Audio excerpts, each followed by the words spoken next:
welcome again to Diana and the Written Words. In September, I'm dedicating all videos to Catalan literature. So today I have a Catalan book haul.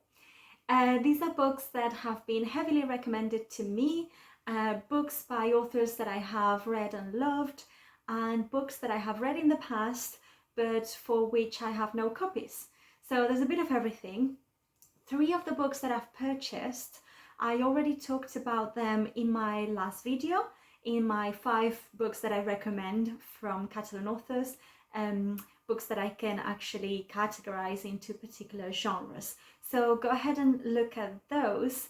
And today I'm only gonna briefly talk about them because you can always go to that other video to learn more about them.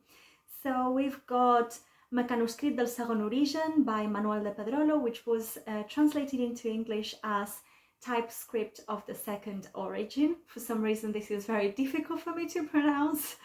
And this one is a dystopian / post-apocalyptic tale where Alba and Didac are the only survivors of the obliteration of the human race, and they need to figure out what kind of world they want to build up.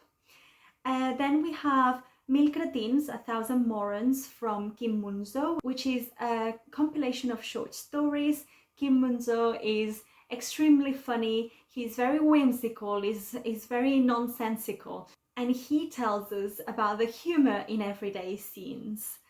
I've read these in the past and loved it, but one that I haven't read that is also a compilation of short stories by him is El perquè de tot plegat, and this has been translated into English as why.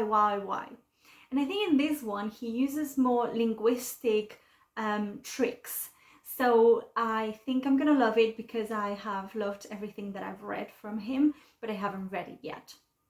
And then going back to one that I did talk about in the last video that I published, I have purchased Dins el carrer blau from Carme Riera, which has been translated into English as In the Last Blue.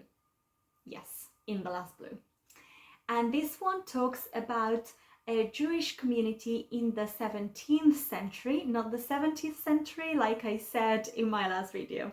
It's not a futuristic tale, it's a historical fiction tale. So there's a bit of everything in what I've already talked about, but I have purchased a lot more. Most of those are in digital form, and some of those I am yet to receive on the post. So I don't actually have any of them to show you, but I'll put the covers as I do usually. So the first of the books that I haven't talked about in this channel before is Les Veus del Pamano from Jaume Cabré. I haven't read anything from him, and people say that he's like the best writer that we have right now in the Catalan community. So really looking forward to that one. This hasn't been translated into English, and that is bizarre because I have a list here of some and not all of the languages in which this book has been translated into, and there's so many I don't understand. Maybe I just haven't found the English translation. But it has been translated into Croatian, Slovenian, French, Greek, Hungarian, Italian, Norwegian, Polish, Portuguese, Romanian and German at least. And it talks about the lives of a village in Catalonia during the Civil War and the post-war period. You may have noticed that a lot of recent Catalan literature talks about this period, and that is because it's still a very recent period in Spanish history, despite the fact that this novel hasn't been, to my knowledge, translated into English. Other things from Jaume Cabré have, and I have also heard really good stuff. So there is Jo Confesso, that was translated as Confessions, and Viatge d'hivern, that was translated into Winter Journey. I have heard like stellar reviews of all of his prose, so I would probably recommend it to you, even though that's a new to me author. The next book that I've purchased is El quadern gris by Josep Pla, and was translated into English as The Grey Notebook. And this is an autobiographical account, is actually taken from his diary.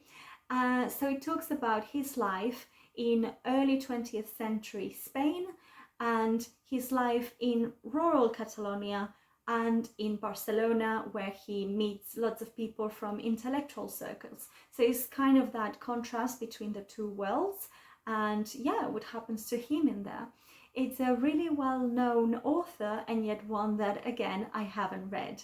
Next we have Incerta Gloria, Uncertain Glory, by Josep Salas, and this is again about the Civil War and the post-war period. Part of it is epistolary and part of it is narrative, and it follows different characters. I find I always like different points of view and different narratives within a story, so I think I'm gonna enjoy it because of that. But also, I mean, recent history is always interesting because it was so close to us so recently that I want to know more. The next one that I've purchased, I actually purchased it in English, and this is because it's a bit more expensive to get things in Catalan on the post, and I wanted to have this one physically. And this is El Mar, the Sea, by Blai Bonet.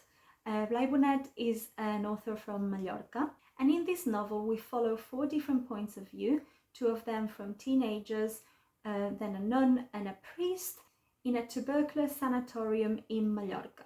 And again, they recount some events that happened during the Civil War.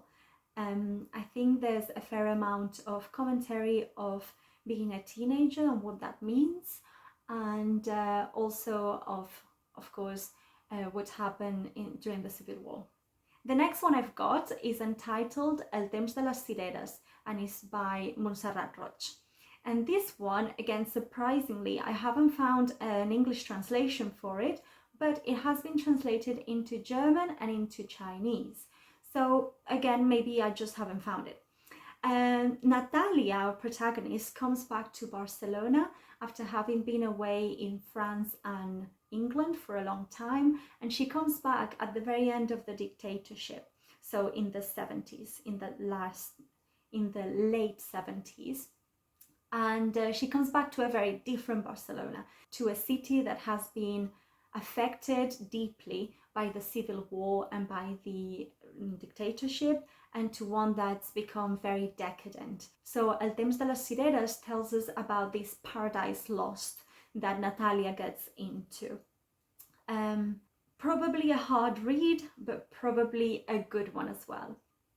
So this is what I have bought this month. You'll hear me talk about these books in future videos. I'm really looking forward to every single one of them. I have curated this list not to buy too much and to buy things that I believe to be relevant and good, based on recommendations from friends and recommendations in social media. And so let me know what you think of this list. Let me know if you've read any of these, if you've read other books by these authors, and what you think generally of the kind of tales that I'm telling you about. But yeah, that's all I have. So I hope you liked this video, consider subscribing, and stay tuned for more.